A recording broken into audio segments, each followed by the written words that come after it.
અમદાવાદની 7 ડે સ્કૂલમાં ધોરણ 10ના વિદ્યાર્થીના મૃત્યુ પર હવે સ્કૂલ મેનેજમેન્ટ દ્વારા ખૂબ મોટો નિર્ણય લેવામાં આવ્યો છે. સ્કૂલના આચાર્ય ડોક્ટર જી ઇમાન્યુઅલને સસ્પેન્ડ કરવામાં આવ્યા છે અને રોબિન્સનને નવા આચાર્ય અને ડાયરેક્ટર તરીકે નિયુક્ત કરવામાં આવ્યા છે. તો બીજી તરફ જિલ્લા શિક્ષણ અધિકારીએ જણાવ્યું છે કે સ્કૂલે 18 જરૂરી દસ્તાવેજોમાંથી માત્ર 13 જેટલા જ દસ્તાવેજ રજૂ કર્યા છે અને સોમવાર સુધી બાકીના દસ્તાવેજો રજૂ કરવા અલ્ટિમેટમ આપવામાં આવ્યું છે. તો આવો જાણીએ શું છે સમાચાર. નમસ્કાર, જમાવટ સાથે હું છું પાર્થ.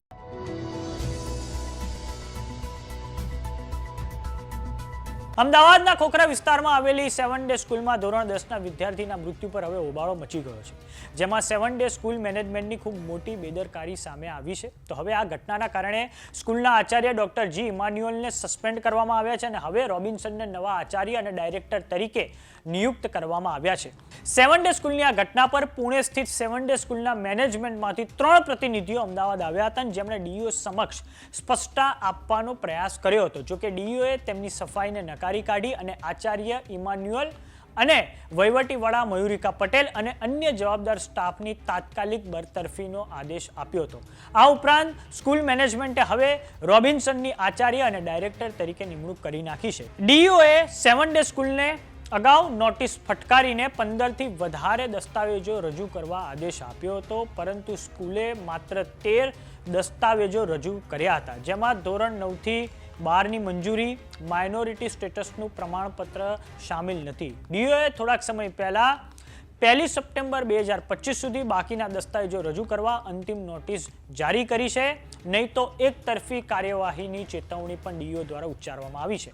ડીઈઓ દ્વારા 7 ડે સ્કૂલ પાસે પ્રમાણિત નકલ, વર્ગ વધારા મેળવેલા હોય તેની પ્રમાણિત નકલ, બોર્ડની એનઓસી, શાળાનું બીયુ અને રજા ચિઠ્ઠી, શાળાના મકાન અને મેદાનની માલિકી, ભાડા કરારની નકલ, બિલ્ડિંગનો માન્ય નકશો, શાળાનું ટ્રસ્ટ, શાળાના પીટીઆરની નકલ, આઈસીએસસી બોર્ડના જોડાણની નકલ, ફાયર એનઓસી, ધોરણ વર્ગો મુજબ વિદ્યાર્થી સંખ્યા, શિક્ષકોની લાયકાત સાથેની યાદી અને શિક્ષકોના પગારની વિગતો એકાઉન્ટ નંબર સાથે શાળા કેમ્પસમાં કાર્યરત કોલેજની માન્યતાના આધારો, કોલેજની માન્યતા માટે ગુજરાત બોર્ડ તેમજ આઈસીએસસી પાસેથી મેળવેલ એનઓસી, કેમ્પસમાં ચાલતી કોલેજની પણ વિગતો માંગવામાં આવી છે.